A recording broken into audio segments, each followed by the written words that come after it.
Obrigada. Obrigada. Olá, boa tarde a todos. Sejam todos muito bem-vindos a mais um encontro deste nosso ciclo internacional de seminários sobre literatura greco-latina do Império Romano ao Renascimento. Este evento, organizado conjuntamente pela Universidade de Buenos Aires e pela Universidade de São Paulo, tem um objetivo principal, né? Construir pontes. Pontes entre os nossos países, pontes entre os nossos idiomas, nossos pesquisadores, mas também entre os autores canônicos que estudamos em nossos cursos de clássicas e aqueles outros que ainda precisam ser redescobertos e valorizados como merecem, em si mesmo e por sua recepção. Este evento tem sido extremamente enriquecedor para mim pessoalmente, tenho certeza que para todos os participantes. Eu, assim, agradeço, né, às professoras Liliana Pegolo e Cecília Ugarte-Mendia pelo convite para compor este comitê organizador. Agradeço a nossa convidada de hoje, a professora Thalita, de cujo percurso acadêmico eu fiz parte um pouquinho ao participar da defesa. Agradeço aos presentes, né, que receberão certificado, que estão aqui no nosso Zoom. Agradeço ao Miraldo, né, nosso companheiro do audiovisual, que possibilita, né, que nossas transmissões alcancem um público maior. Agradeço a presença de todos, enfim, lembrando que os presentes, mas também aqueles que assistem pelo YouTube, podem deixar perguntas e comentários por escrito, e os presentes poderão, se desejarem, também fazer perguntas oralmente no final da apresentação. Este evento oferece certificados para todos aqueles que tiverem a presença comprovada, né, tendo sido feita a inscrição, e, dito isso, nada mais resta que agradecer novamente e passar a palavra à minha amiga, a nossa co-organizadora, a professora Liliana. Obrigada. Bueno, gracias, Elaine. La verdad que esto son encuentros deseados, ¿no? En el sentido de que, tal como vos dijiste, no solamente posibilita volver a encontrarnos con los que denominamos los clásicos, sino cómo estos clásicos han sido releídos en épocas posteriores, constituyéndose de esa forma la llamada tradición clásica, ¿no? Entonces, me parece que esto es un encuentro de singular importancia, y también es sumamente importante que podamos rescatarlo a partir de que podemos acceder a través de las grabaciones, ¿no es cierto?, para aquellos y aquellas que no puedan asistir. Así que esto es un momento esperado. Y como vos decías, ¿no? El encuentro entre los dos países, el encuentro entre las universidades, los investigadores y la lengua como un instrumento de comunicación permanente. Así que agradezco enormemente esta posibilidad. Bueno, y así nos pasamos la palabra ahora a Cecilia. Muchísimas gracias a todos los presentes, muchísimas gracias a la profesora Thalita que aceptó tan gentilmente participar del evento. Estamos muy contentos realmente. También les quería agradecer muchísimo a todas las personas que están escuchándonos en YouTube, que siempre tienen un público en YouTube, y recordarles a todos que estos encuentros también están siendo grabados porque estarán disponibles después también en nuestro canal personal, que está en construcción en el momento, pero bueno, yo como siempre muy contenta de estar acá con mis colegas, la profesora Elaine, la profesora Liliana, con los colegas que participan de forma activa en el público, y también con todas las personas increíbles que estamos recibiendo que vienen a presentar sus trabajos acá. Así que por mi parte nada más que agradecerles a todos. Antes de comenzar y darle la palabra a la profesora Thalita, voy a leer un brevísimo resumen de lo que es su carrera académica, así ya podemos comenzar. La profesora Thalita Giannini, lo voy a leer en portugués, así que un code switching importante tengo acá. A professora Thalita Giannini Giuliani graduou-se em Letras na Universidade Estadual de Campinas, onde também obteve os títulos de mestre com apoio da CAPES e doutora com apoio da FAPESP, em Linguística na área de Estudos Clássicos. No período do doutoramento, realizou estágio de pesquisa na Universidade degli Studi di Firenze, Itália, também com apoio da FAPESP, e atualmente ela é professora adjunta do Departamento de Letras da Escola de Filosofia, Letras e Ciências Humanas da Universidade Federal de São Paulo, da Unifesp, tendo atuado também no corpo docente da Universidade Federal de Lavras e faz pesquisa sobre as obras latinas de Giovanni Boccaccio, especialmente sobre o De Mulieribus Claris. Dentre seus interesses destacam-se literatura latina, literatura medieval, literatura renascentista, recepção, representação das mulheres na literatura, feminismos. Vale dizer também que a professora tem publicações nacionais e internacionais em coletâneas super importantes, então eu particularmente acompanho o trabalho da professora há muito tempo, ela é a minha bibliografia obrigatória, isso é comprovável em todos os meus trabalhos, as minhas teses, então para mim é um grande prazer poder ouvi-la, poder conhecê-la pessoalmente, né? E poder ouvi-la hoje. Então, muito obrigada, professora Thalita, the floor is yours. Obrigada. Obrigada, Cecília, muito obrigada pela generosa introdução. Eu fico muito feliz de saber que meu trabalho impacta, né, impactou de alguma maneira no seu trabalho. Assim, fico admirada também com a sua produção. Fico contente de poder encontrar você hoje pessoalmente, conhecer, né, ainda que à distância, conhecer a professora Liliana e aceitar esse convite de vocês também, né, em nome da professora Elaine, com quem já percorri, né, algum caminho, né, pude contar com ela na minha tese de doutorado, né, na minha banca, e, enfim, sempre com muitas contribuições e um diálogo muito aberto.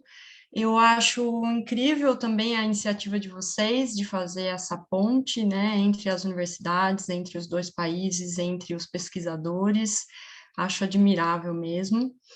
E vou tentar fazer a minha contribuição hoje, né, fazendo mais uma ponte, falando sobre essa ponte, que é justamente dentro desse contexto de um pedido de vocês, né, assim, na verdade não foi um pedido, foi uma sugestão que eu falasse sobre o vídeo Boccaccio,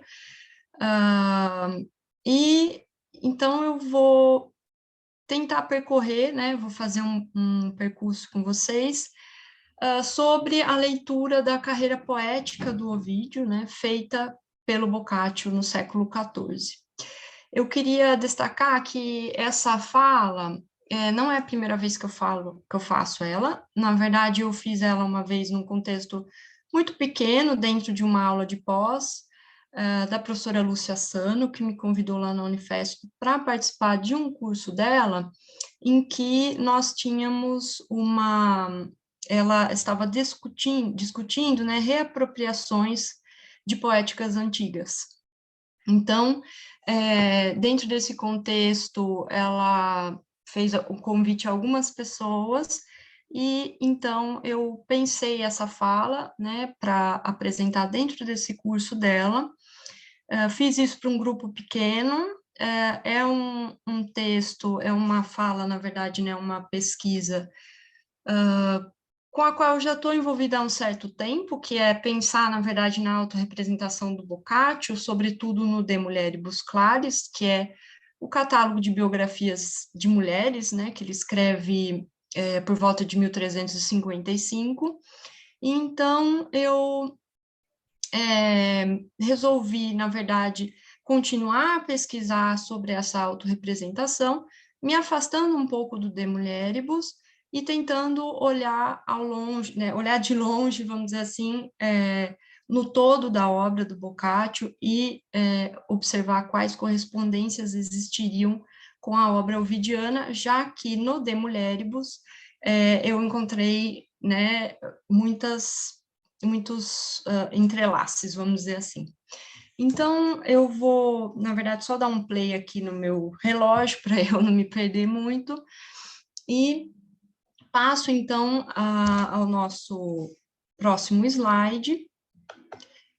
Só queria destacar que esse desenho, né, essa é uma iluminura de um manuscrito da Biblioteca Medicea Laurentiana, né, de Florença, de um manuscrito do Cícero, porém, eu gostei muito desse formato redondo, porque a gente vai falar um pouco sobre a roda do Vigílio, e pelo fato de nós termos dois homens, né, duas figuras olhando uma para a outra, que eu gosto de pensar na carreira literária como uma espécie de espelho, né? Então, esses ornamentos são todos retirados dessa iluminura desse manuscrito, tá? Então, nós vamos fazer um percurso que tem 3 etapas, né? Primeiro, a gente vai pensar sobre o que é construir uma persona poética na antiguidade, vamos falar um pouquinho sobre o que é fazer uma leitura biografista, né? Da carreira e enfim, dos poemas, das obras dos autores. Vamos falar um pouquinho sobre o que é construir uma carreira poética na antiguidade e depois tentar investigar, né, de que maneira autores do início do Renascimento, como Boccaccio, retomaram a ideia de carreira poética e se apropriaram dela. O primeiro ponto, então, que eu queria discutir com vocês, gente, é a respeito da ideia de representação, né, de autorrepresentação do poeta, da representação da vida do poeta, e aí a gente vai passar a ideia de carreira, né, porque são coisas diferentes. Então, desde a antiguidade, né, ocidental, vamos dizer assim, desde a antiguidade ocidental, sobretudo na literatura grega, a partir de manifestações dos poetas em primeira pessoa, nós temos, observa-se, né, interesse pelo modo como se narra a vida desses poetas, né? Então, como se eles, à medida em que se expressando em primeira pessoa nos poemas, o que é que a gente pode tirar disso como se fosse uma espécie de reflexo da vida, né, da própria vida desses autores, de experiências pessoais desses autores, né? Então, sempre existiu, né, vamos dizer assim, essa ideia, essa tentativa de busca, né, do que seria de que se esses poemas de fato expressariam no momento em que o poeta se expressa em primeira pessoa, se ele estaria, na verdade, expressando ideias próprias, sentimentos dele, né, mesmos, dos próprios poetas e etc. Então, sempre existiu, né, uma espécie de curiosidade com a vida histórica, né, e o tempo do autor, sobretudo nessas manifestações em primeira pessoa, e numa tentativa de entender isso como um reflexo das experiências do eu, né? Se isso seria uma testemunha confiável, será que esses poemas em primeira pessoa são testemunhas confiáveis das experiências do eu, né?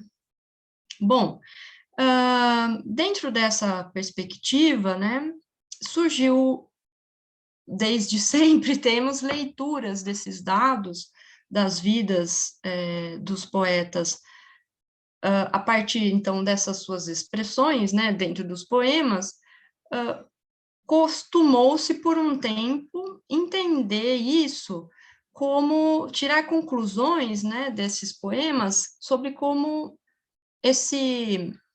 a partir dos elementos do texto, como os autores empíricos, né, aqui eu estou usando uma expressão do professor Paulo Sérgio Vasconcelos, cujo livro Persona Empírica, né, de 2016, eu gosto muito.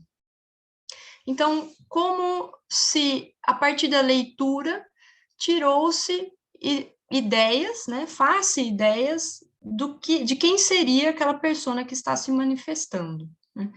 Então, quando nós tendemos a fazer uma leitura biografista, o que a gente observa é que nós tiramos do texto, né, de informações do texto, ideias, enfim, experiências, situações, menções a fatos que supostamente teriam acontecido, de fato, com os autores, os poetas, né? Sejam eles, então, poetas ou prosadores aqui, porque a gente vai trabalhar com o Boccaccio, né? Bom, essa leitura, ela é problemática, né, em vários aspectos. Por quê? Porque o estudo da poesia antiga já nos revelou que as convenções genéricas muitas vezes conduzem, né, a uma determinada construção dessa persona, desse eu lírico. E que por essa razão, sendo esse eu lírico uma construção, nós não teríamos uma correspondência com as experiências do eu de fato, né, do eu que fala fora do papel. A gente tem, então, uma construção de uma persona, né, do eu lírico dentro dos poemas. Bom,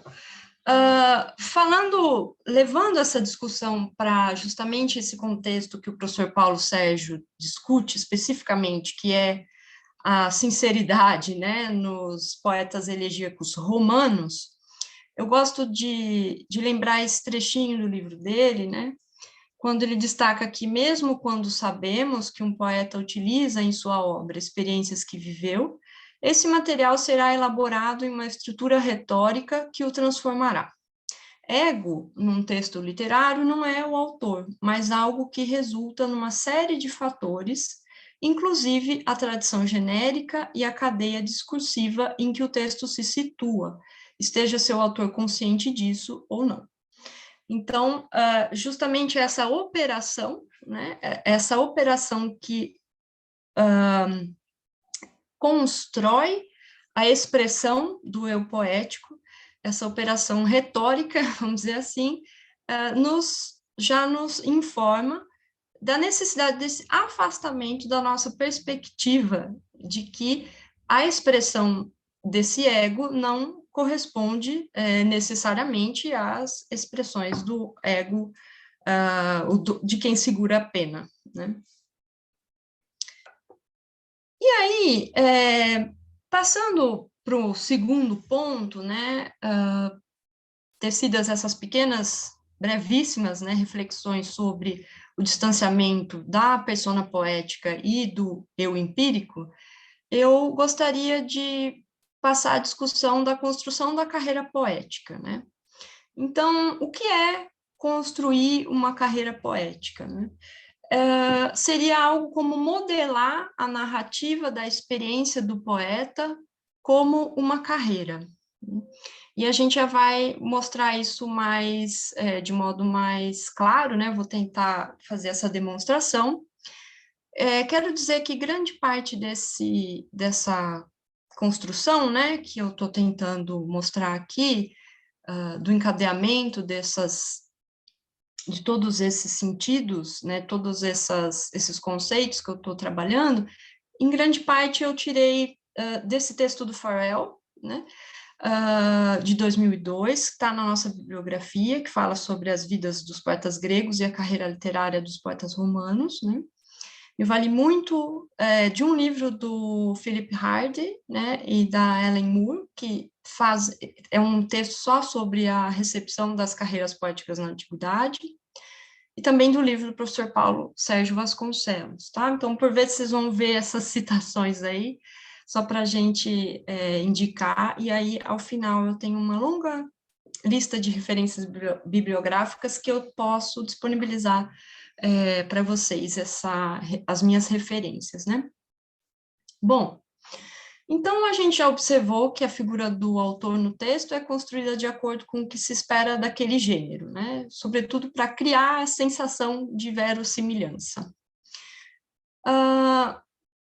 essa figura, né, que se constrói dentro de um texto, dessa voz, né, que fala dentro de um texto em primeira pessoa, muitas vezes se dá, segundo eu pude observar, né, pela repetição de lugares comuns. Então, quando nós temos alguns topoi, né, literários, que são utilizados por um autor, por vezes nós podemos observar que esse topoi se modifica, né? Ele é utilizado por outros autores e a ele nós vamos acrescentando novos sentidos, mas é muito interessante observar como essas figuras de representação autoral tendem a se repetir em diversas carreiras de diversos autores, né? A ênfase, então, nessa estratégia de autorrepresentação, né, que pode culminar com a carreira poética, eu já vou chegar lá mais claramente, né, o que a gente observa é que existe uma ênfase, então, na dimensão literária e não biográfica do autor, né, então é como o autor desenha essa voz autoral ao longo do seu percurso e da sua produção. E aí, pensando nisso, né, a gente pode entender que o reconhecimento de um autor é mediado, então, pela sua produção, dentro dessa perspectiva da carreira poética, a qual, por sua vez, é percebida pelos leitores. E aqui a gente destaca, então, o papel do leitor na percepção da carreira literária, né? Como é que a gente observa a carreira literária, né? Normalmente, o ponto de partida é a observação de todo o corpus literário do autor e como ele se modela. Que gêneros ele desenvolve, em que ordem esse gênero se desenvolve. A gente vai ver isso também. E se essa relação de produção de textos e dessas vozes, né, como o autor se expressa em cada um desses textos, se isso tem alguma relação extratextual, ou seja, com uma produção que esteja para além da literatura e que a gente vai entender na Roma Antiga como uma relação dos autores dos poetas com a vida dos patronos. Então, o que é que pesa na definição da noção de carreira poética, que é, em grande medida, inaugurada pelos romanos, né? Havia interesse, né, segundo Farel, um interesse muito grande em relação à vida dos poetas gregos, mas essa noção de que se percorre um percurso literário, executando determinados tipos de gênero e se autorrepresentando de uma determinada maneira nos textos, é um percurso que teria sido inaugurado, vamos dizer assim, pelos poetas romanos, né? Estaria associado, então, aos poetas romanos e à sua produção.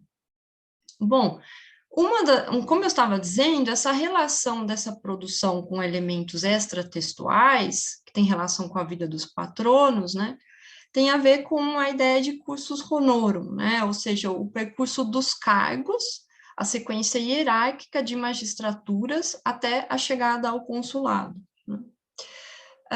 E essa sequência tem a ver também com a maturidade, né, do homem, porque ela vai, à medida que os anos vão passando, ele vai ficando apto a ocupar diferentes cargos da magistratura. No caso dos poetas, isso aconteceria com o aumento da gravidade, né, do estilo que ele vai adotando ao longo da sua carreira. Então, ele começaria com textos cujo discurso é um discurso mais baixo e avançando, por exemplo, até a épica, como a gente vai ver, que é o caso do Virgílio, né, que determina, de alguma maneira, a primeira carreira literária romana. Então, o que a gente observa é que existe uma progressão, né, dessa autorrepresentação e da execução de determinados gêneros que está engajado com o mundo fora da literatura. Esse percurso literário também está engajado com a representação de poetas anteriores, né, com o percurso que cada poeta faz, Então, tem essa dupla, né, dependência, vamos dizer assim. E já adentrando, né, então, novamente, voltando, na verdade, para quem teria desenvolvido, né, essa primeira carreira, e eu já disse que foi Virgílio, mas se a gente voltar um pouquinho atrás no tempo, já há notícias de que a associação da literatura com o desenvolvimento de determinados gêneros, e que esse desenvolvimento também estaria associado a determinados percursos do patrono, né, daquele que favorece, facilita a produção poética, né, já aconteceu, por exemplo, com Livio Andronico e com Ênio, anteriormente a Virgílio. A gente ainda não tem, né, não é clara a construção de uma carreira nesses dois poetas, contudo, já se observa essa organização, né, essa associação entre a produção literária e a vida ou percurso que fazem os seus patronos. Tá? Passando, então, a gente chega a essa noção, né, tendo em mente que o Virgílio é o primeiro autor a desenvolver ou a postular, vamos dizer assim, uma carreira literária que vai ser posteriormente muito copiada, né, e mesmo não tão posteriormente, já autores muito próximos ao Virgílio vão, como o próprio Ovídio, vão copiar a carreira do Virgílio. Aqui a gente tem uma imagem, né, que é essa imagem, essa figura chamada a Roda de Virgílio, né, a Rota Virgili, é uma figura do século XIII já, tá? Possivelmente foi proposta por João de Garlândia, né, o John of Garland, porque, na verdade, essa roda, ela é interessante porque ele conseguiu, vamos dizer, de alguma maneira, deixar de uma maneira bem simbólica e emblemática qual foi esse percurso literário que que o Virgílio monta e que ele percorre, mas que depois seria, então, imitado por outros poetas mesmo da antiguidade, e como a gente vai ver no caso do próprio Boccaccio, né? Então, como a gente sabe, o Virgílio, ele começa com a sua produção bucólica, né? Então, ele escreve as Éclogas, então, um poema pastoril, que dentro dos 3 estilos postulados pela retórica antiga, né, se localiza como se fosse um gênero baixo, né, ou também chamado um estilo humilde.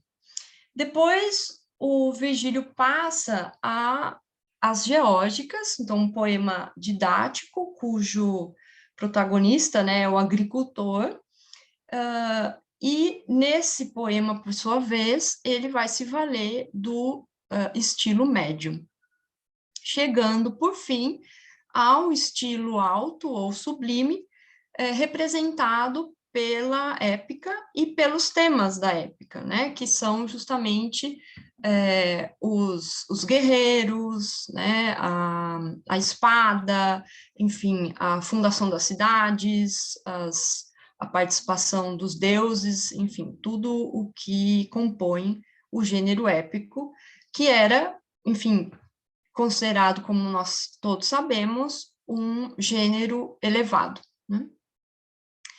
Bom, então esse caminho, né, que o Virgílio faz a partir enfim, da composição em determinados 3 gêneros, né, gêneros que vão do baixo, passa para o médio até o alto, esse percurso que teria, então, paralelo com o percurso feito, né, em gravidade, vamos dizer assim, ele aumenta em gravidade com o percurso das magistraturas romanas, né, esse caminho ascendente é entendido como a composição de uma carreira, a primeira carreira literária romana. Onde é que a gente fica sabendo, né, sobre esse percurso do Virgílio, né? Supostamente ele mesmo teria, enfim, indicado que fez esse percurso, né? A gente tem um epitáfio dele, né, que também nós não sabemos exatamente se é do Virgílio, porque está na vida dele escrita pelo Donato, né, em que essa passagem é bastante conhecida, não sei se vocês já a viram, mas ele diz, né, Mantua me gerou, na Calábria arrebataram-me, agora me tem o Partênope, cantei as pastagens, os campos e os heróis, né? Então, as pastagens, a poesia bucólica, os campos, a poesia didática, representada pelas geórgicas, e os heróis, então, ele se referindo a Eneida, né? Algumas outras passagens da Écloga, como vocês podem ver aí, e das geórgicas, têm menções a essa carreira do Virgílio, né? A esse percurso de gêneros, então, né? E mais 4 versos que teriam sido extraídos do início da Eneida, que são citados pelo Donato, né? Nesse ponto, pessoal, eu queria relativizar um pouco tudo que eu estou falando até agora, né? Porque me parece que, quando a gente fala de carreira literária, embora nós saibamos que existe um movimento na construção dessa carreira literária, a gente sabe que esse percurso não é exatamente tão marcado assim, né? E o que nos ajuda a relativizar a carreira, por exemplo, do próprio Virgílio, é o fato de nós sabermos que o surgimento de outros textos do próprio Virgílio, ou que são atribuídos ao Virgílio, mas que há uma questão, né, de contestação de autoridade, que o surgimento desses textos possibilitou, então, uma possível quebra do paradigma esperado da carreira, né? Além disso, a gente também tem que destacar que há uma tendência de se observar todo o percurso como uma unidade, e não como uma composição em partes estanques, né, do texto virgiliano. Então, é como se cada uma fosse, é como se cada uma não exercesse nenhuma influência sobre a outra, como se não houvesse uma mescla de gêneros, né? Isso a gente sabe que não acontece, que não existe isso, né? Quer dizer, a gente sabe que isso existe, que existe essa mescla entre os gêneros. A épica pode trazer elementos das bucólicas, né?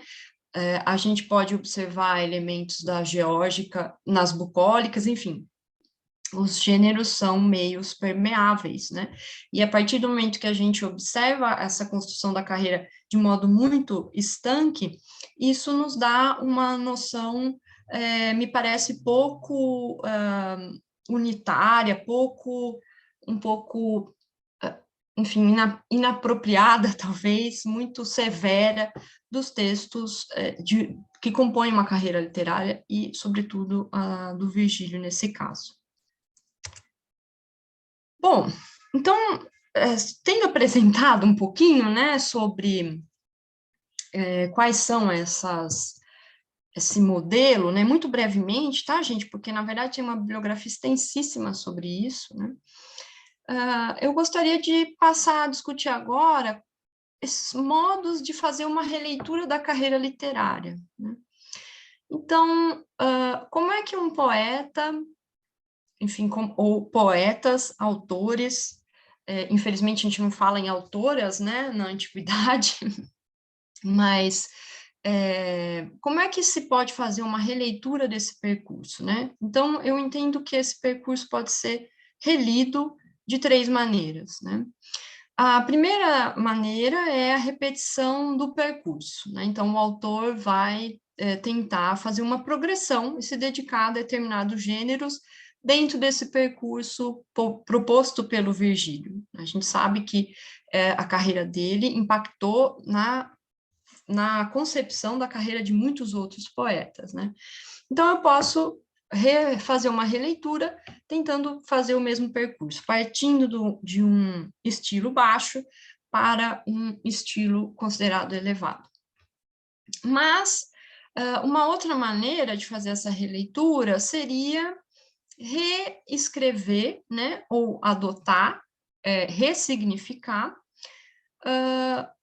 determinados topoi, né, dentro de determinada obra. Então, a gente tem figuras, como a gente vai observar, que se repetem e que fazem menção, por exemplo, à carreira de autores anteriores, né,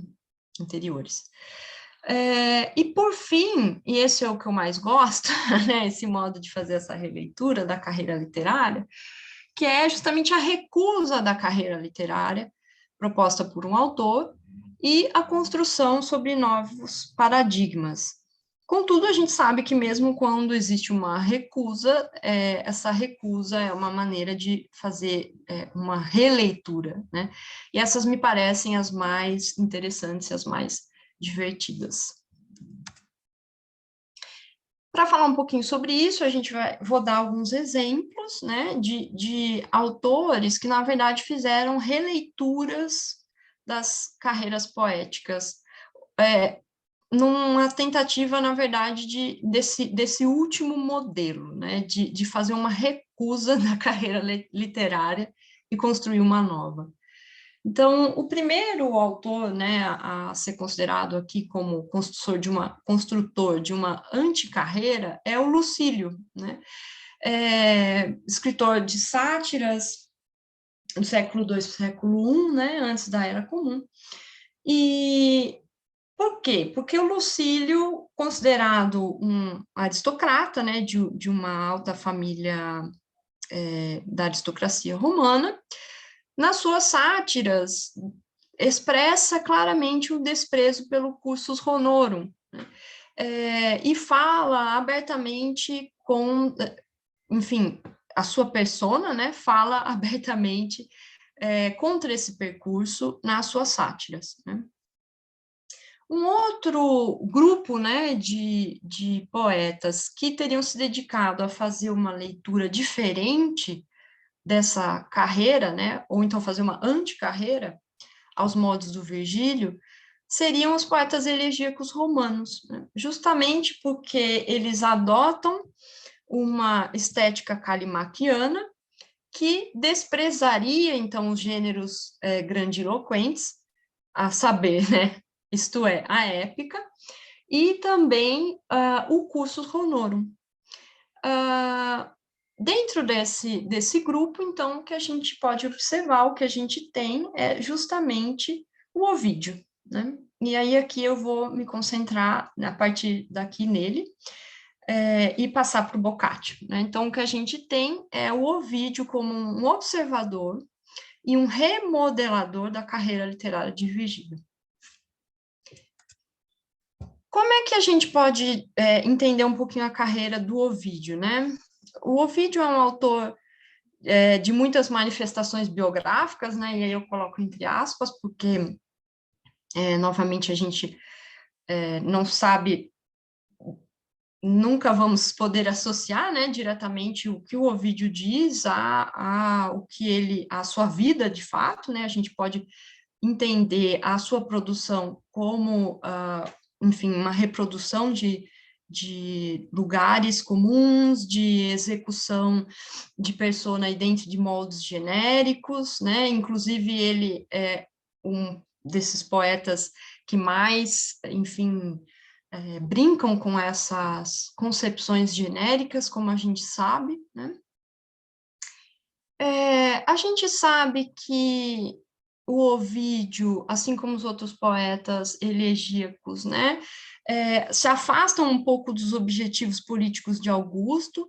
Isso é um pouco questionável, né, em alguns sentidos, porque nós temos vários estudiosos, eu destaco, por exemplo, a Judith Hallett, que tem um artigo interessante sobre os elegíacos como uma contracultura. Eu gosto muito desse texto dela. Mas,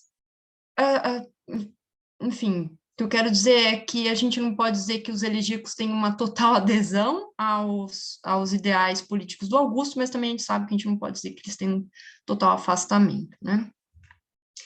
E aí, como é que a gente compara, né? Vamos dar uma olhadinha nesses dois quadros que a gente tem aqui, a carreira do Virgílio e a carreira do Ovídio, para ver, então, como o Ovídio dialoga, se ele dialoga, né? Como é essa anticarreira dele em relação ao do Virgílio. Então, o Virgílio faz esse percurso, né, das Éclogas, Geórgicas e Eneida, e o Ovídio, eu sei que tem outras obras aqui, tá, gente? Eu só fiz um recorte aqui para a gente poder prosseguir, né?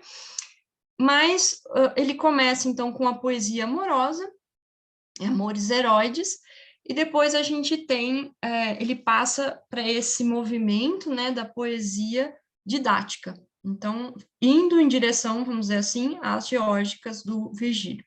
Então, ele produz a Arte de Amar, os Remédios do Amor, né, que são categorizados, né, são poesias, são textos didáticos, todos em elegia, né, em dísticos elegíacos, tanto o item 1 quanto o item 2.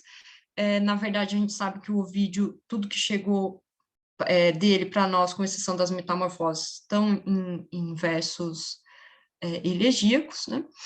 Depois ele teria, então, teria produzido essa tragédia, né, a Medeia, que infelizmente não chegou até nós, e aí ele passa, então, à produção das metamorfoses, né, e dos fastos. Então, as metamorfoses, ele avança para o gênero épico. Então, a gente poderia associar o caminho, né, do Ovídio do Virgílio, pensando, então, que Ovídio compõe elegia, que seria o gênero baixo, depois ele passaria à poesia didática, e depois ele chegaria, né, alcançaria, vamos dizer assim, o gênero épico com as metamorfoses. Nos fastos, né, o que a gente tem é o tema, embora o texto tenha sido escrito em dísticos elegíacos, o que a gente observa é um tema um pouco mais grave, vamos dizer assim, né, porque ele vai falar das festas, dos cultos romanos nessa obra. Então, e por fim, o que acontece é que a gente tem um outro passo, né? Desculpem, ficou ali uma contagem errada, né? Na verdade, são 5. O passo final, então, na carreira do Ovídio, que seria o desenvolvimento da poesia de exílio, também em dísticos elegíacos, e em que nós observamos um retorno, ao menos no verso, né, no uso do verso, ao começo, então, da sua carreira, né?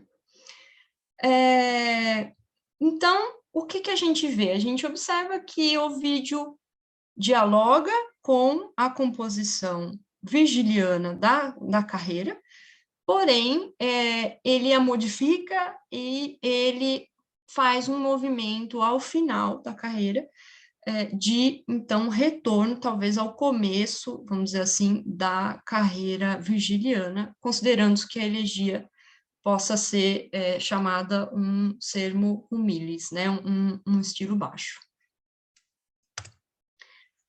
Bom, agora, a partir de agora, o que eu gostaria de sugerir, em acho que 2 slides, né, sobre Ovídio e Virgílio, é uma comparação entre figuras, né, que um autor e o outro autor retoma, quando se, enfim, retratando algum momento da sua carreira, né?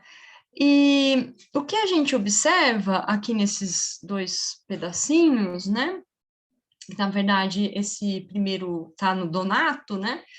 É a passagem que supostamente Virgílio teria pedido a Tuca e Varro, né, que queimassem a sua obra, a Eneida, que ela estava supostamente inacabada, né?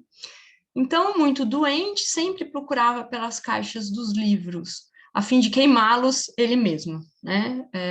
Isso é o que a gente observa aí na vida do Virgílio, conforme Donato. E essa fogueira, né, em torno da qual os poetas se unem, como eu gosto de entender essa passagem, né, sempre em falsa modéstia, isso também aparece no Ovídio, só que dessa vez em Tristes, né? Eu vou ler só essa passagem central para dar tempo para a gente chegar lá no Boccaccio, né, em que ele diz: eu mesmo, consternado com minhas mãos, lancei ao fogo, se referindo às Metamorfoses, né, a sua obra, As Metamorfoses. Assim eu, os inocentes livros, minhas entranhas, que deviam perecer comigo, lanço a voraz fogueira. Só que a gente sabe, né, o Ovídio, numa passagem logo depois, ele fala assim, mas já tinha muitas cópias do texto, então o texto já estava circulando, não adiantou eu querer queimar o texto, né? Mas, enfim, a gente observa essa construção, né, da ideia de que um poeta, insatisfeito com os seus versos, que estavam inacabados, né, como ele diz aqui nesse último verso, 22, ou porque ainda estava imperfeito e tosco o poema, essa ideia de lançar um texto à fogueira é compartilhada também por Ovídio, e teria vindo, então, da fogueira virgiliana, vamos dizer assim, né? Então, essa imagem, essa ideia, isso não é exatamente uma observação da carreira, né, como a gente fez no slide anterior, mas essa reprodução desses topoi em torno da representação, da construção da ideia de autoria, da autorrepresentação desses autores, desses poetas. Bom, então aqui, na verdade era um slide só, né? Aqui, a partir de agora, a gente vai se concentrar em tentar entender como essa memória, né, que eu chamo de memória das carreiras literárias romanas, vai alcançar, né, como ela vai, na verdade, ser rememorada num momento muito posterior, que é o princípio do humanismo italiano, ali, então, no século XIV, com o Giovanni Boccaccio.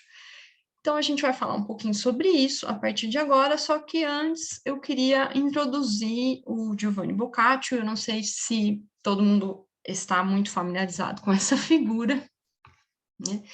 Mas o Boccaccio, ele é um autor, então, italiano, né, que teria nascido ou em Certaldo, que é um borgo ali, uma cidadezinha bem pequenininha em torno de Florença, ou na própria Florença, em 1313, né?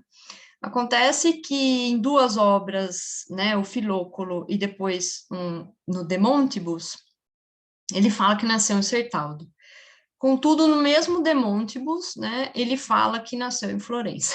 Então, a gente tem ali essa indecisão, vamos dizer assim, em relação à vida do Boccaccio, porque dele, de fato, nós não sabemos pouco, né, da sua origem. A gente não sabe quase nada de quem foi a sua mãe, né? E aqui eu estou pensando no autor empírico, né, na documentação que teria chegado dele para nós. A gente sabe muito pouco dele. A gente sabe que o pai dele trabalhou por muitos anos, né, para os Bardi, né, os banqueiros de Florença, e que o Boccaccio teve uma vida muito produtiva em Nápoles, para onde ele foi com cerca de 13 para 14 anos, com o pai o mandou para lá, né, e ele, então, vive na corte angioína, né, do rei Roberto de Anjou, em Nápoles, por muito tempo, né, ele fica lá muitos anos e volta para Florença, já um adulto, tendo sido instruído por diversos professores que faziam parte da corte de Roberto de Anjou, pessoas que eram eruditíssimas, né? E o Boccaccio fica mais famoso, vamos dizer assim, pela sua produção em italiano, sobretudo pela sua obra mais destacada, que ele escreve em italiano, que é o Decameron, né? Uma composição de 100 novelas organizadas em torno de 10 dias, né? Então, são 10, um conjunto de 10 jovens que fogem da peste negra em Florença em direção a Fiesole, né? Uma cidadezinha também do lado de Florença, e lá eles, por 10 dias, combinam que vão contar 10 histórias por dia, né? Cada um vai contar uma história, e o Decameron é justamente essa reunião das 100 novelas, que é uma obra a qual eu não tinha ido muito, né? Enfim, já li muitas vezes, mas não tinha ido muito para fazer estudos ou análises, voltei a ela agora muito recentemente, e estou cada dia mais encantada com Decameron, assim, cada vez que eu leio de novo, eu gosto mais dele. Bom, o Boccaccio também, além dessa vasta produção do Decameron e de uma vasta produção em italiano, ele também escreveu muitos textos em latim, né? E foi, possivelmente, né, o primeiro comentador de Dante, uma vez que a sua última obra, chamada As Exposições, né, sobre a Comédia de Dante,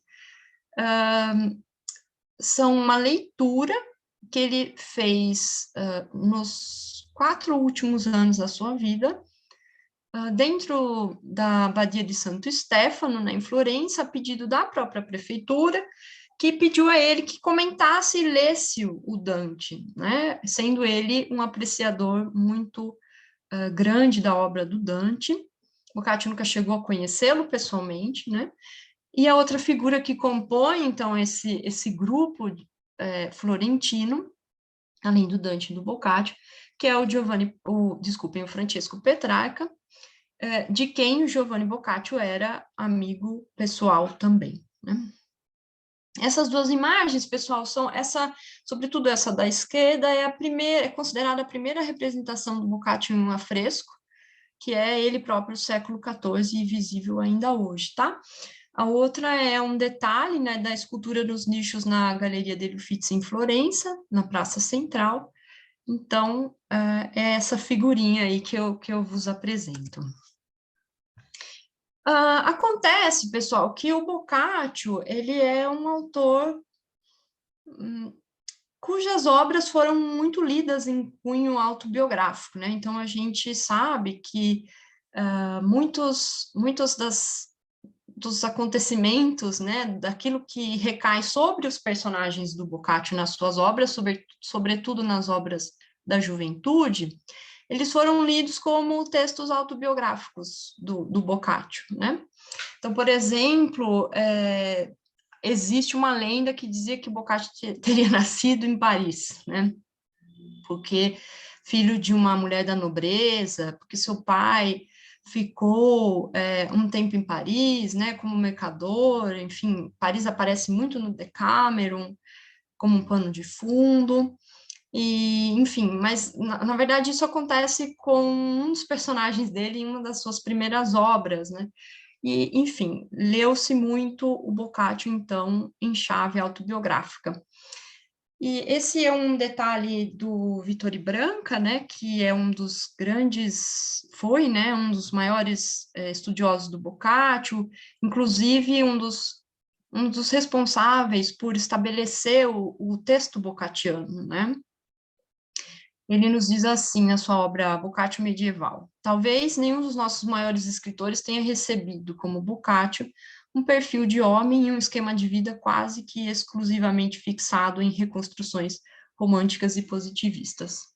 Por que eu estou trazendo isso aqui? Justamente para a gente pensar, né, na construção da carreira do Boccaccio, né? Como ela foi entendida, a representação dele foi entendida a partir das suas obras, e como a gente pode entender que Boccaccio também vai manipular, vamos dizer assim, os gêneros e os textos para desenhar uma persona nos seus livros, né? E aí a gente vai tentar rastrear esse percurso. O primeiro momento desse percurso, na verdade, eu vou tentar aqui exemplificar a ligação, né, do Boccaccio com o Ovídio, né, como um autor que ele mesmo admira muito. Então, nessa obra, né, esse pequeno romance dele, chamado Il Filocolo, em que a gente tem as aventuras de 2 personagens, o Boccaccio diz em 2 passagens, né, e ensinaram-lhes em curto prazo a conhecer as letras. Fez-lhes ler o livro sagrado de Ovídio, no qual o grande poeta mostra como os fogos sagrados de Vênus se devem acender com solicitude em corações frios, se referindo à arte de amar, né? Depois, no segundo texto, em que ele diz: e quem ama com grande eficiência seguiu o Sumontino Ovídio, de cujas obras tu dás alento, né? E aí se referindo ao livro. A gente vai ver que a figura do Ovídio, né, o modo como o Boccaccio descreve o Ovídio e como ele espelha a sua própria figura no Ovídio, é muito interessante, né? É muito íntimo. Bom, aqui a gente vai, então, começar a fazer um cotejo desses encontros. Nós vamos chegar na carreira, né, tentando olhar ela de cima, mas primeiro nós vamos observar esses elementos de autorrepresentação em algumas obras e ver como eles se encontram, né? O primeiro elemento de autorrepresentação que a gente observa tem a ver com a autorrepresentação virgiliana, né, e que o Ovídio também faz a sua própria leitura, né? E é muito engraçada essa passagem, pelo menos para mim, né? Porque a fogueira, né, na qual se reuniu Ovídio e Virgílio, em torno da qual se reuniram, né, Virgílio e Ovídio anteriormente, nessa tentativa de se livrar dos próprios livros, ela vem para os textos do Boccaccio. Na verdade, não para os textos do Boccaccio, aqui o que a gente vai ver, a gente não tem o texto, porque o que a gente tem é, na verdade, uma carta do Petrarca, né? A gente tem a resposta do Petrarca, a gente não tem a carta do Boccaccio, em que o Boccaccio narra, ou a persona, né, do Boccaccio nessas cartas, narra que ele havia recebido, né, de um monge, esse monge teria profetizado a morte, tanto do Boccaccio quanto do Petrarca, por causa, numa fogueira, supostamente, né, por causa do conteúdo das suas obras, sobretudo, no caso do Boccaccio, por causa do Decameron, né. Então, diante da previsão da morte, ele escreve para o Petrarca, pedindo para o Petrarca se livrar dos seus livros, né, ele transforma Petrarca em Vário e Tuca. E o que o Petrarca responde, né, em uma passagem dessa carta? Ele diz assim: se estás resolvido em seu propósito, tanto quanto estás dizendo, de que queres jogar fora esses estudos, nos quais já não somos iniciantes, e todo o conhecimento das letras, e também os próprios instrumentos desse conhecimento, em desfazendo-se dos livros, e se você está realmente convencido disso, eu fico grato, por Deus, de ter sido colocado na frente de todos por você nessa aquisição. Eu que sou ávido por livros, como dizes, e eu mesmo não nego, a fim de que, se o fizer, não seja repreendido pelos meus escritos. E aí, num outro pedacinho, ele diz, né, porque você é benevolente comigo, sugere que eu defina um preço para os seus livros. Não posso, porque destes não sei os títulos e nem mesmo a quantidade ou valor. Então, eu gosto muito dessa passagem, né, porque, simbolicamente, vamos dizer assim, Boccaccio também estaria tentando se livrar dos seus próprios livros, né, pedindo para o Petrarca se livrar deles, porque ele mesmo não ia fazer isso, e o Petrarca diz, não, eu não vou me livrar, né, eu não posso falar o valor nem a quantidade deles, mas eu fico muito feliz de poder receber esses livros aqui em casa, né, então, essa figura da fogueira, né, de se desfazer do seu material, do texto que você escreveu, me parece aqui surgir numa espécie de releitura boccacciana e petrarquiana, né, petrarquista.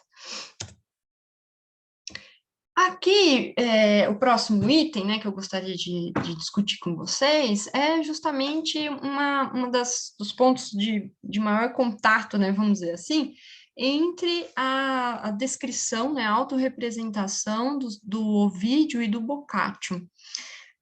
Porque os dois autores, né, se retratam como tendo vivenciado um conflito com o pai e negado uma carreira pública para se dedicar à poesia.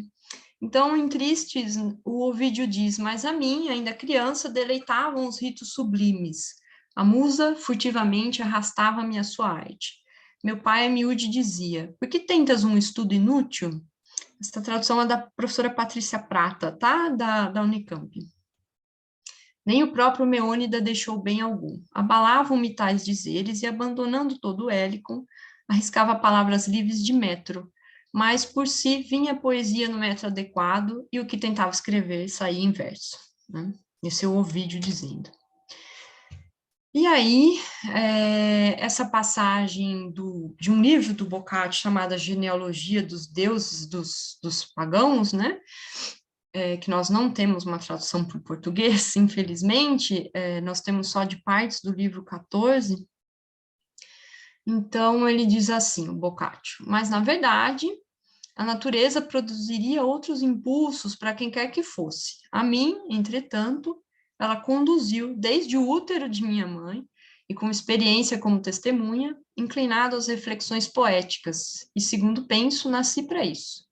Contudo, já quase um homem feito e dono do meu nariz, sem incentivo de ninguém, e com ninguém como guia, mas, pelo contrário, com meu pai se opondo e condenando tal paixão, meu gênio, por sua vontade, tomou o pouco que conheci dos versos, e assim os persegui com suma avidez. Também examinei e li com especial deleite os livros de seus autores, e como pude, tentei entendê-los. O que a gente observa aqui, então, é essa caracterização, né, de um poeta que quer se dedicar, de um jovem que quer se dedicar à poesia, mas tem um pai contra, né, mas aquilo fala mais alto, né, no caso do Ovídio, o que ele escrevia saía em verso, e no caso do Boccaccio, né, desde o útero da mãe, relacionado, então, às reflexões poéticas, a gente observa um diálogo entre essas duas representações, né. Eu destaco aí nesse quadrinho embaixo que essa representação boccacciana também tem influência de uma passagem do Petrarca, né, das suas familiares, é a quarta carta do livro 20. A gente também tem nas invectivas uma passagem, nas seniles, né, além enfim, da representação do próprio Cícero, né, que, por sua vez, influencia o texto do Petrarca. Então, tudo isso para dizer, a gente tem um fluxo, né, a gente tem um amálgama dessas representações de um jovem que quer se dedicar à carreira pública, que quer se dedicar à carreira poética, mas tem uma figura que está dizendo para ele, olha, aqui você não pode ir, porque você, enfim, não vai ganhar nenhum dinheiro, que é o que muitos de nós ouvimos até hoje, né, gente? Bom, aí, pessoal, aqui a gente passa a observação de algumas passagens das exposições sobre a comédia de Dante, que, então, o Boccaccio escreve, né, comentando os livros do Inferno, do Dante, e justamente, então, comentando o livro 4, se eu não me engano, né, em que Dante encontra algumas figuras, né, alguns poetas da antiguidade no Inferno. Boccaccio, ao comentar essa passagem, ele faz uma pequena biografia sobre cada um desses autores, né, e a biografia que ele escreve sobre o Ovídio, que é citado pelo Dante, né, é muito curiosa e tem relação posteriormente com a própria representação do Boccaccio, e aqui eu vou, então, chamar a atenção para esses aspectos. Eu percebo que eu estou quase estourando 1 hora, eu vou prosseguir de maneira a tentar ser um pouquinho mais rápida, tá? Bom, então, o Boccaccio diz assim, né, foi de uma família muito respeitada daquela cidade, desde a meninice, seu engenho foi maravilhosamente propenso aos estudos do conhecimento. Um pouquinho mais para baixo, né, indo contra a vontade de seu pai, então, Boccaccio comentando o Ovídio aqui agora, né, ele se dedicou inteiramente à poesia e, tendo se tornado um homem muito erudito nisso, ele deixou sua terra natal e foi para Roma. E, além disso, ele foi muitíssimo apreciado pelos jovens romanos. Então, essa dedicação à poesia desde jovem, que o Boccaccio desenha para si mesmo, ele também atribui, né, ao próprio Ovídio, porque a gente sabe que ele escreveu esse comentário às exposições do Dante nessa passagem que aparece o Ovídio, se valendo do poema 10 do livro 4 dos Tristes, né? Então, aqui a gente observa esse contínuo, vamos dizer assim, nas figuras, né? Quer dizer, o próprio Ovídio, a leitura que Boccaccio faz do Ovídio, e depois a leitura que ele faz dele mesmo, né? Então, a gente tem essa rede intrincada de relações aí, me parece. Esse slide é interessante, né? Porque essa passagem do livro, o Boccaccio diz o seguinte, né? Das suas exposições, ainda falando sobre o Ovídio, porque justamente o Ovídio, então, aparece na comédia. Ele diz assim: depois compôs um livro dividido em 3, o qual alguns chamam de livro dos amores, outros o chamam sem título, e ele pode ter um título ou outro, porque não fala de outra coisa a não ser de seus casos e de sua luxúria usada com uma jovem por ele amada, quem ele chama de Corina. Isso poderia dizer também sem título, porque não fala de nada continuamente, a partir do que possa ser intitulado, mas alguns versos falam de umas coisas e outros de outras, e assim procede, narrando de modo fragmentado. O que eu quero chamar a atenção aqui, pessoal, é o fato dele chamar o livro, né, porque esse era um nome comum para a obra ovidiana, né, de sem título, tá? E aqui eu peço para vocês guardarem essa informação, né? Porque justamente o seu livro, né, o Decameron, ele vai construir, né, uma relação, sobretudo no proêmio, em que, essa não é uma hipótese minha, tá? É do Philip Hardy e do Alessandro Barchiesi, em que o Boccaccio vai se colocar como uma espécie, vai colocar o seu Decameron como uma espécie de continuação dos livros da arte de amar, né, e dos remédios do amor. Então, Boccaccio diz assim no Decameron, né, caríssimas senhoras, tanto pelas palavras que ouvi dos sábios, quanto pelas coisas que tantas vezes vivi-lhe, estimava eu que o impetuoso e ardente vento da inveja só açoitasse as torres altas ou os cimos mais elevados das árvores. Mas vejo que fui enganado pela minha estimativa, pois sempre fugindo e empenhando-me em fugir do ímpeto feroz desse espírito raivoso, fiz questão de caminhar silencioso e oculto, não só pelas planícies, como também pelos vales profundos. Isso se manifesta claramente a quem observar essas pequenas novelas, não só escritas em florentino vulgar, em prosa e sem título, né, como também no estilo mais humilde e baixo que posso, né? Aqui chama atenção para esse destaque do estilo baixo, né? E enfim, a associação desse livro com a poesia elegíaca do Ovídio, né? Que nessa obra, Boccaccio diz: eu vou consolar as mulheres apaixonadas, né? Algo como que em resposta, né, como se o Decameron fosse uma espécie de resposta à inexistência de remédios do amor para as mulheres, né? Então, ele quer ocupar esse espaço. Pessoal, eu estou vendo que eu tenho aqui ainda poucos minutos, né, mas eu tenho mais alguns slides, eu vou... talvez eu pule alguns, tá? Que são muitas imagens que a gente tem para comparar, né? Mas uma persona que é particularmente importante para o Boccaccio, e que é bastante importante para o Ovídio, né? É essa persona de um poeta amoroso, que se dedica ao tema amoroso, e que, de alguma maneira, na sua obra, vai narrar as mulheres, seja da forma que for, né? Então, lá nos dessa vez no livro 2 dos Tristes de Ovídio, né, uma determinada passagem, lá entre os versos 241 e 252, Ovídio diz, se referindo à sua arte de amar, que esse livro não instrui as esposas romanas, né, dizendo que, então, ele não teria dedicado essa obra às matronas, né. E aí, no finzinho, ele diz, acaso dessa arte não afastei rigorosamente todas, que o traje e a fita usados proíbem serem tocadas, né, então, justamente as matronas romanas.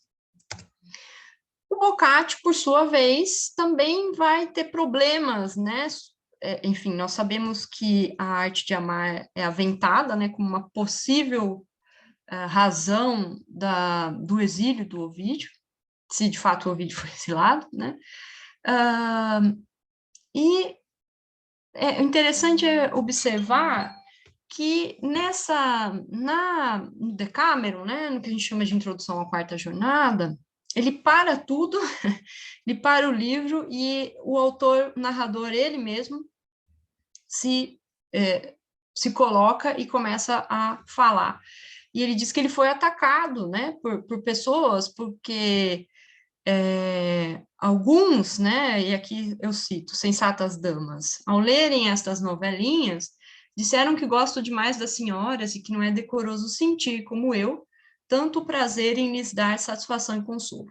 Então, essa ideia, né, de que o Boccaccio teria dedicado o seu Decameron às mulheres, assim como esse eco, né, dessa fala do Ovídio nos Tristes, de que ele teria, então, subvertido as matronas, mas não, né, o livro não foi escrito para as matronas, então há essa relação entre essa representação dos autores como um poeta amoroso, né, e que fala às mulheres. Os dois, né, igualmente se retratam como amantes, né, amantes poetas. Ovídio, por exemplo, numa passagem dos Remédios de Amor, diz: a miúde esmorecem os outros jovens. Eu sempre amei, e se me perguntares o que faço, ainda agora amo. E, interessantemente, Boccaccio, numa passagem também ainda dessa introdução à quarta jornada, no Decameron, ele diz: haverão tais pessoas de me reprovar, morder, dilacerar, só porque eu, cujo corpo foi pelo céu criado totalmente apto a amá-las, né? Eu que desde a infância lhes dediquei a alma ao sentir a virtude da luz dos seus olhos. Então, essa dedicação, né? Essa relação dos poetas que são amantes, né? Há uma relação, então, entre Boccaccio e Ovídio. Um outro ponto para o qual eu chamo a atenção é como o Ovídio e o Boccaccio se comportam como dedos duros, né? Então, nos Tristes, né, Ovídio vai dizer, olha, se você pegar os anais, né, se referindo aqui ao Tácito, não há nada mais duro que eles, de certo lerá como Ilha se tornou mãe, então se referindo à história de Réa Ilha, né, mãe de Rômulo e Remo. Então, o Ovídio vai dizer, olha, há numa poesia anterior fatos que podem ser censurados, né? Não sou só eu que escrevi sobre aspectos sobre os quais eu não deveria ter falado, né? E nesse mesmo espírito de defesa, de autodefesa, o Boccaccio, no Decameron, ainda na introdução à quarta jornada, vai entregar aos amiguinhos também, né? Deixando de lado os gracejos, respondo-lhes que nunca considerarei vergonhoso com prazer até o fim da vida aquelas que Guido Cavalcanti, Dante Alighieri, já velhos, e Messer Tino da Pistoia, velhíssimo, se sentiram honrados e tiveram gosto em agradar, né? Então, quer dizer, estou relembrando os autores anteriores que também discutiram as mulheres, que também se reportaram às mulheres, só que até aqui ninguém falou nada para eles, né? Só que estão me recriminando. Então, esse espírito de contar, né, de relatar o que outros autores escreveram em suas obras e não por isso foram criticados, né? Essa figura também aparece aqui em paralelo, vamos dizer assim, entre Ovídio e Boccaccio. Eu vou passar esse item e vou me encaminhando aqui para meus 2 últimos slides, tá? Então, tendo visto, né, todas essas, modo como essa autorrepresentação entre Ovídio e Boccaccio conversam, se nós nos afastarmos agora para tentar ver o todo da carreira do Boccaccio, né, e ver se existe alguma relação entre a execução de determinados gêneros, além dessas imagens que o Boccaccio desenha, né, vamos dizer assim, de alguma maneira espelhado com o vídeo, o que a gente observa, né? Que os textos, né, os primeiros textos da carreira boccacciana também são textos de temática amorosa. E aí eu peço a vocês para nós nos lembrarmos, então, da carreira ovidiana, né, que começa lá, então, com Amores e Heróis. Então, o tema dessas obras da primeira fase, chamada, né, vamos dizer assim, desse modo de entender essa começo da construção da carreira poética do Boccaccio, se desenvolve em torno da temática amorosa, assim como a do Ovídio, né? E os exemplos dessas obras que ele produz são esses: a Elegia de Constância, o Filóculo, a Elegia de Madonna Fiammetta, que é um longo texto, né, em que ele tem a Fiammetta lamentando, né, o abandono do amado, e o próprio Decameron, tá? Se a gente quiser pensar nessa carreira boccacciana que se refletiria na de Ovídio, mas também na de Virgílio, né, uma vez que a do próprio Ovídio se reflete na do Virgílio, a gente tem, então, obras, né, execução, o dedicar-se a obras de caráter didático, né? Como, por exemplo, o De Montibus, né, é um longo nome, essa é uma obra geográfica, vamos dizer assim, que o Boccaccio escreve, falando sobre os montes, os lagos, enfim, da região ali de Florença. Depois a gente tem o De Mulieribus Claris, né, esse catálogo biográfico de mulheres, da vida de mulheres, e um catálogo biográfico sobre com vidas de homens, né, que é o De Cassibus Virorum Illustrium. Então, esse passo dentro de esse passo didático, né, que remeteria, então, aos textos ovidianos, de Arte de Amar, né, os cosméticos para o rosto das mulheres, etc., e que no Virgílio vem com as geórgicas, esse movimento, dentro de uma literatura didática, também permeia a obra boccacciana, ainda que ele não tenha feito isso em verso, sim em prosa, né? Depois, a gente observa o que eu consideraria, né, uma terceira fase na carreira do Boccaccio, que é justamente a dedicação a essas obras, que são, né, a essa obra específica composta por 15 volumes, que é justamente a genealogia dos deuses pagãos, né? Então, nesse texto, o Boccaccio, se valendo grandemente das metamorfoses do Ovídio, vai narrar muitos mitos, né? Ele vai contar muitos mitos nesses 15 volumes. Então, aqui o que a gente observa, né, é uma aproximação, talvez mais um movimento de aceno, talvez, à obra ovidiana, né, representada pelas metamorfoses, ainda que não seja um poema épico, né? Então, a gente não tem uma condução direcionada pelo gênero, mas sim pelo tema, né? E, por fim, pessoal,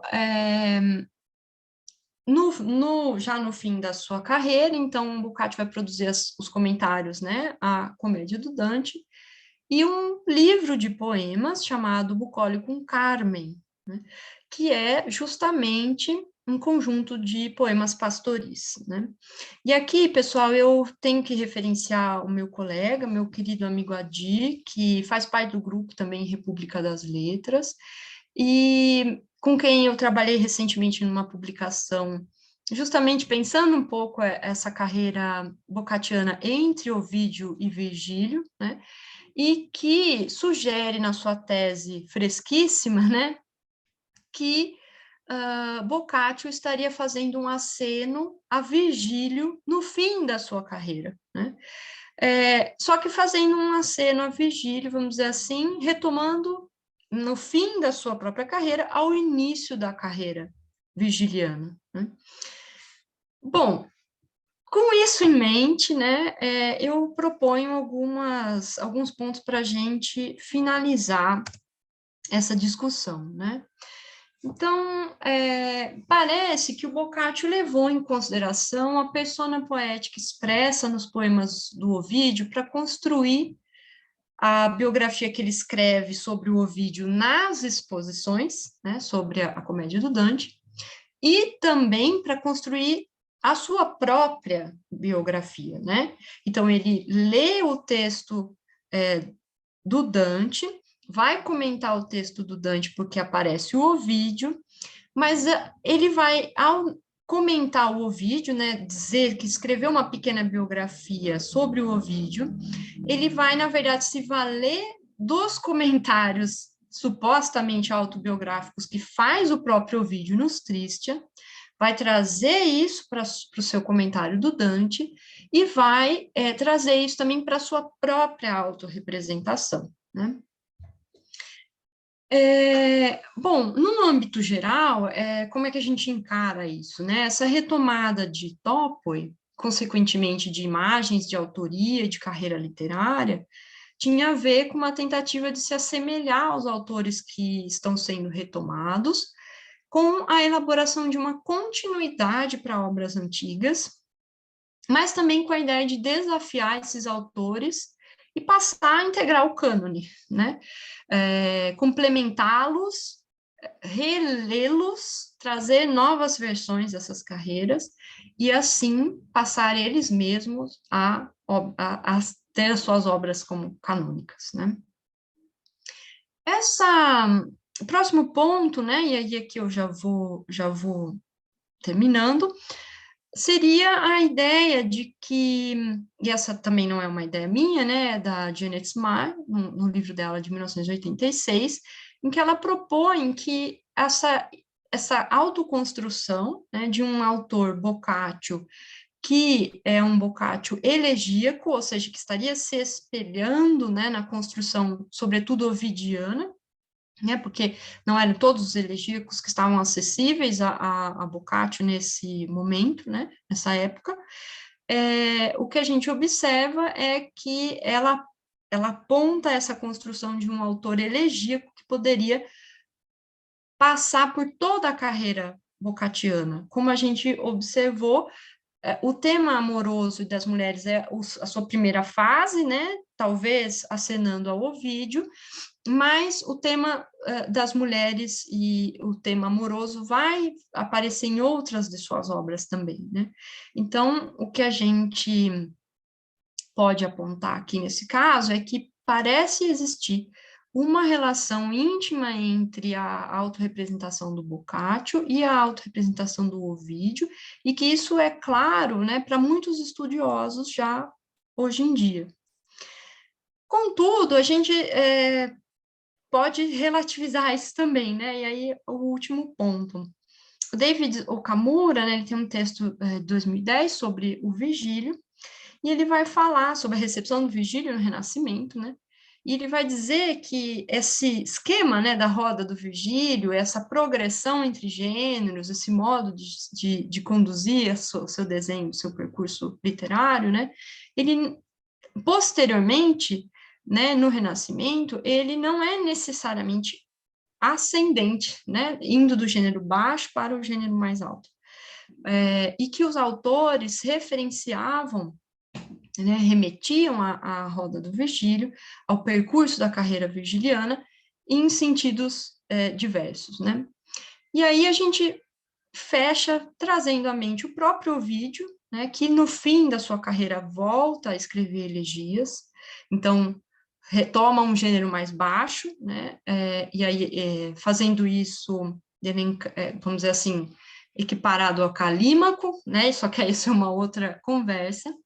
E o próprio Boccaccio, né? Que parece fazer um percurso, então, indo de um gênero considerado mais baixo, talvez como a elegia, passando para o gênero didático, depois se expressando em tema, né, de modo semelhante ao Ovídio ao escrever as Metamorfoses, e depois retomando, então, essa poesia bucólica no fim da carreira, a gente entende que Boccaccio estaria ali, então, meio entre Ovídio e Virgílio, essa leitura que, ou então a leitura que ele faz, né, do Virgílio por meio do próprio Ovídio, retomando, então, um texto, retomando com o seu texto, sua poesia bucólica, esse movimento de não seguir exatamente a roda do Virgílio, né? Não seguir exatamente o percurso do Virgílio, mas propor uma nova leitura dentro desse percurso, né? Então, é isso, gente. Eu agradeço a paciência de vocês, espero não ter ultrapassado demais o tempo, e espero ter, enfim, me feito entender, porque quando a gente fala assim para tanta gente na internet, eu fico sempre um pouco nervosa. Espero que tenha, enfim, contribuído de alguma maneira. Eu vou parar de projetar aqui. Obrigada. Obrigada, Thalita, obrigada pela brilhante, não é, conferência. Você demonstrou, né, que minha orientadora, a professora Ingeborg Brahen, estava certa, né, quando dizia que o melhor expositor é aquele que não deixa nenhuma ponta solta. Né? Você respondeu, eu anotei aqui tanta coisa, e você respondeu a todas as minhas perguntas antes que eu tivesse a chance, né, de formulá-las. Tão bem você, né, organizou a sua fala, né? Então, Obrigada. me restaram uns poucos resquícios aqui de algo que eu possa dizer. O primeiro é que você mencionou, né, o nosso grupo de pesquisa, República das Letras, aqueles que queiram aderir, né, que trabalhem com recepção dos textos clássicos no chamado Renascimento, e queiram participar do grupo, enviar um e-mail para mim ou para o professor Ricardo da Cunha Lima, que nós estamos já organizando o nosso evento do ano que vem com convidados internacionais. Gostaria também de dizer para aqueles que gostam de um tema como este que a Thalita tratou hoje, no ano passado, meu orientando Ivan Beisser defendeu uma tese sobre a autoconstrução de Marcílio Fitino a partir de uma pseudobiografia de Platão que ele escreveu. Fitino inventou um Platão, inclusive com um mapa astrológico, né, obviamente igualzinho ao do Fitino, né? E então Fitino usou elementos legítimos da época para se autoconstituir, né? E eu tenho um texto que vai ser publicado agora, deve estar para sair, sobre a vida de Jerônimo do Erasmo, em que o Erasmo descreve, né, a biografia de Jerônimo exatamente com as características que o Erasmo gostaria de enfatizar nele mesmo, né? E o Erasmo, então, está assim como que traçando, né, uma biografia, uma linhagem, né, de estudiosos da Bíblia, de Jerônimo até ele mesmo. Então, quem gosta desses assuntos, temos aí uma bibliografia recente, nacional, aqui nossa, né, que podemos propor, né? E só um comentário, nem é uma pergunta, você já respondeu, na verdade, né? Quando uma identificação, né, com um modelo é fabricada por um autor, isso se dá por uma tentativa de transferência, né, do capital simbólico do modelo para o autor, né, que assim se veste, né, da máscara, da persona, das características, dos símbolos todos associados, né, àquele modelo. E eu defendo lá, desde a minha tese, que essa transferência, essa identificação, essa associação é também legitimação, né? Se associa, a pessoa se associa e se legitima por meio dessa associação. O Ovídio, né, já tinha construído um ethos para ele mesmo lá atrás, né, em seus poemas, né? Claro que é um ethos para o eu elegíaco, não para ele exatamente, mas para o eu elegíaco, que é o do Servus Amores, né, o escravo do amor, o do Magister Amores, o do Miles Amores, né, o soldado do amor. E nenhum deles é exatamente respeitável, né? Assim, socialmente, digamos assim. A menos que a gente considere apenas, entre aspas, a poesia. Né? A menos que, assim, o que se esteja buscando com essa associação seja apresentar uma espécie de, não apenas poeta fora do mundo concreto, do negócio, né? Mas um poeta contra o mundo, inclusive, né? Que me parece que está no Boccaccio, né? Uma autoafirmação a despeito de tudo, né? Por meio da poesia. Então, assim, o Ovídio talvez fosse um gancho para isso, na medida em que pode-se chamar essa poesia de, entre todas as aspas, né, e mantidas todas as proporções, assim, pessoal, né? Poderíamos pensar talvez algo assim, e obrigada demais pela tarde maravilhosa com vocês. Obrigada. Obrigada, Elaine, obrigada pelas gentis palavras, que fico muito feliz que tenha, enfim, que eu tenha me expressado de maneira a deixar todas as pontas, como você colocou, assim. Eu não acho que tenha sido exatamente assim, mas fico feliz que você tenha sentido assim. Eu acho que sim, eu acho que a gente pode pensar nessa relação, sim, entre o vídeo e Boccaccio. Enfim, não é uma pergunta, né, enfim, só mais um comentário, mas eu acho que, sobretudo, essa imagem...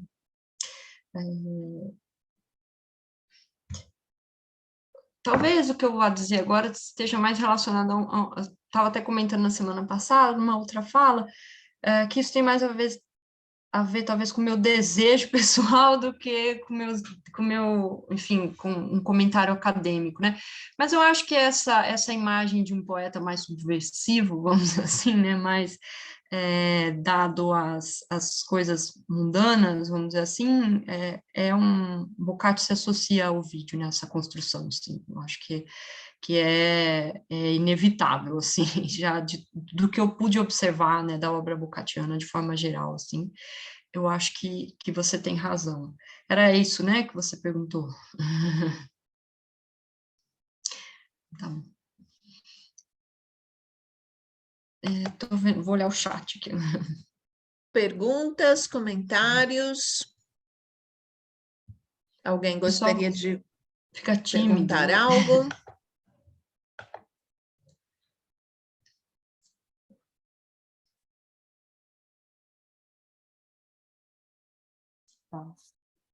Yo dejé algo escrito, me tengo que retirar por razones laborales, pero dejé algo ahí en el chat, esto de que me dio la sensación de que los renacentistas tienen esa especie de deseo, por así decirlo, habría que verlo desde otra perspectiva, de reproducir el mundo antiguo.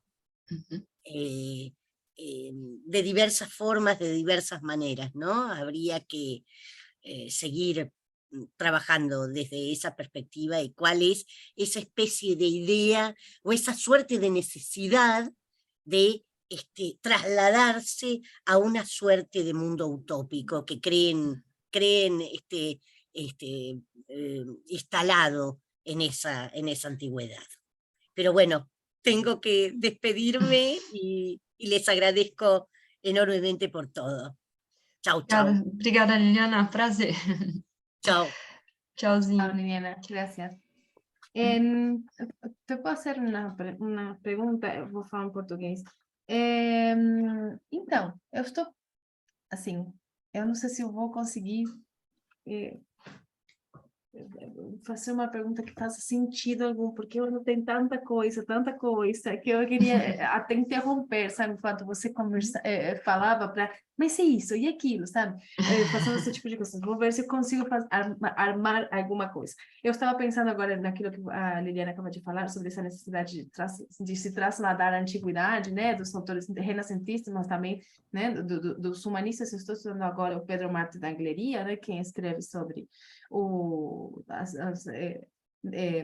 sobre o descobrimento, né, vamos falar assim, de América, né, escreve em latim, e claro, ele escreve uma crônica, escreve umas epístolas, já não estamos falando sobre um autor empírico, a uma persona, não, já é outra coisa. Mesmo assim, né, aquele cronista, né, mesmo assim, constrói para ele, né, de alguma forma, a base daquele discurso baseado na antiguidade. Ele pega coisas de Políbio, até de Virgílio, né? Porque ele tem passagens onde ele apresenta o Colombo como se o Colombo... como que fala Colombo em português? Colombo? Isso. Tá. Como se o Colombo fosse até o Enéas, né? Que chega aí descobrindo e fundando coisas. Bom, mas tirando isso, eu queria te perguntar o seguinte, qual que é, ou seja, quando nós falamos sobre o vídeo, né, nós sempre temos esta questão, né, o que é a persona poética, o que é o autor empírico, ou se nós temos que amalgamar todas essas, né, essas figuras em uma só, né, e eu penso, bom, claro, não podemos dizer que aquele vídeo dos amores é o vídeo empírico, né, nós temos uma persona. E depois, quando vamos ao exílio, né, temos aquele problemão que é o exílio, né? Quem que está falando? Quem que está falando? Né? Quem que está falando? É uma persona poética? Se é um poeta ou é um poeta relegado, construído? É ficção? É verdade? E quando o vídeo diz, né, em Tristes, né? Il ego quid fuerim tenerono luz, tomando Virgílio, quem que está falando isso? A persona poética. E aí eu fico pensando uma coisa, e aqui tem a ver com a minha ignorância. Quanto daquilo que Boccaccio fala sobre ele mesmo, ou daquilo que a persona poética Boccaccio fala, né, sobre ele mesmo, sobre sua biografia, né, é levado em consideração como coisas, ou seja, questionamos Boccaccio quando ele fala sobre ele mesmo, do mesmo jeito que questionamos o tempo inteiro o vídeo falando sobre ele mesmo, e se há algum momento, né, isso também, de novo, é ignorância minha, há algum momento, por exemplo, já na época de Boccaccio, em que não nos questionamos tanto a questão de separar autor empírico de persona poética, ou sempre temos que ter muito cuidado em separar essas duas coisas, senão podemos nunca acreditar o tempo inteiro, né, aquilo que a persona poética fala. Entende o que eu estou falando? Porque... Entendi, não, sua pergunta é muito boa, Cecília. Porque... Só mais uma... bom, depois a gente continua. Não, se você quiser complementar, pode... Não, é que, por exemplo, quando você, no slide 29, né, você dizia, né, que os dois, ou seja, Boccaccio se apresenta como um poeta amante, pode ser, né? Isso. Os dois são amantes, né? Então, como que você lê isso? Realmente, nós estamos falando sempre do Boccaccio, autor empírico? Não, é sempre a persona poética. Sim. Que está retomando aquela persona poética, né, ovidiana. É isso, ou seja, a minha pergunta é mais, já estamos, desculpa, continuamos separando, né, dividindo bem as águas, né, isto é um autor empírico, com muito cuidado temos que falar sobre autor empírico e persona poética, ou já na época de Boccaccio começamos a misturar um pouco isso e essa separação vai deixando de ser tão relevante como sim, né, era relevante nos autores clássicos. Sua pergunta é ótima, Cecília, porque... Você entendeu alguma coisa do que eu entendi? Não, eu entendi sim. Porque a questão me parece a seguinte, né? quais são os limites, né? Como a gente pode saber quando, de fato, a gente tem alguma referência ao autor empírico, quando, ou o tempo todo é a persona poética, né? No caso do Ovídio, como você bem disse, como você bem sabe, né? Porque eu sei que você estudou os tristes, a gente tem um problemão, como você colocou, né? Nas suas palavras, um problemão. Agora, no caso do Boccaccio, veja bem, o que me parece, o que eu tendo a responder nesse caso o que é que a gente sabe sobre o Boccaccio, né? Ele está mais próximo no tempo, vamos dizer, né? A gente tem alguns, enfim, poucos documentos sobre ele, né? Não vou nem considerar as cartas dele aqui, porque considerando que nas cartas ele também se constrói, né? Mas a gente sabe, por exemplo, que ele deixou um testamento, que ele passou a casa dele para o irmão. Então, assim, antes de morrer, que ele tinha uma doença muito grave ao fim da vida, ele tinha um tipo de sarna, me parece, com a qual ele sofria muito.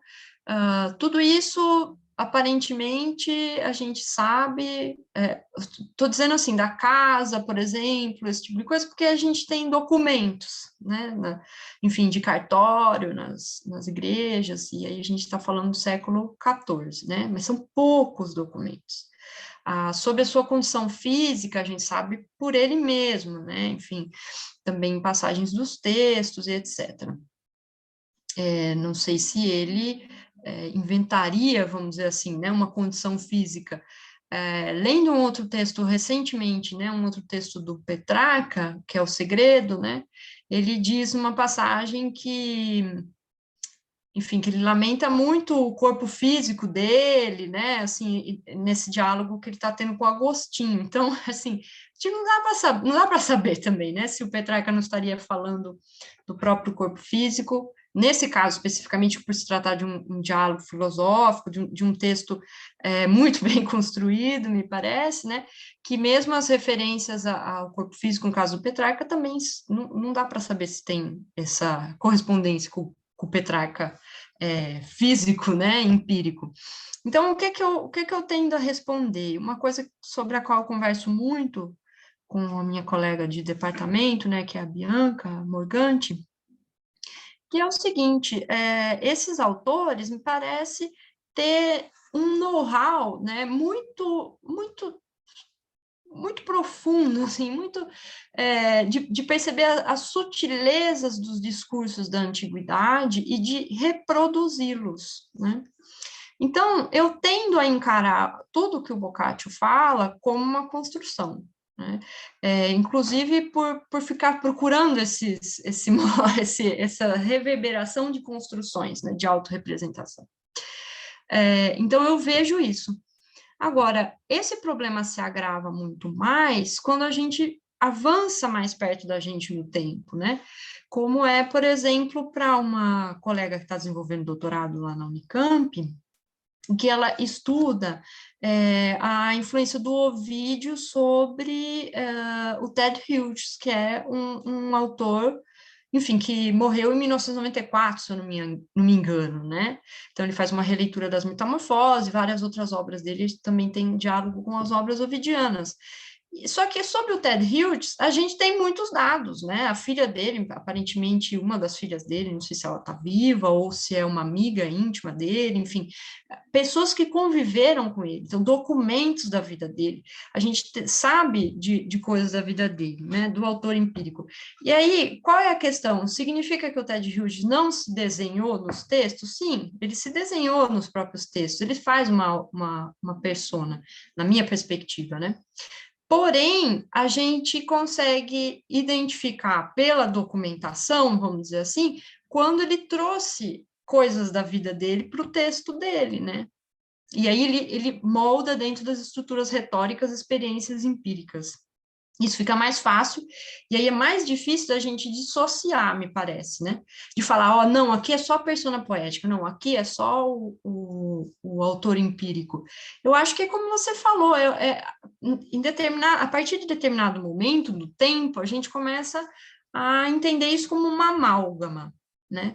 Agora, Na antiguidade, isso é mais difícil para nós, eu tendo a ler sempre como um autor construído, né, uma persona. No caso do Boccaccio, isso ainda também é um pouco mais difícil, eu também tendo a entender como uma persona construída, sobretudo por causa desse mecanismo que eu disse a vocês, que eu acho que eles entendem muito bem, né? Eles entendem muito bem a poética e a retórica antiga e trazem isso para a sua autoconstrução. Mas realmente é um problema sem uma questão que resolva, né? E que feche, que dê cabo de, enfim, encerrar a discussão. Essa discussão não é encerrada, na minha perspectiva.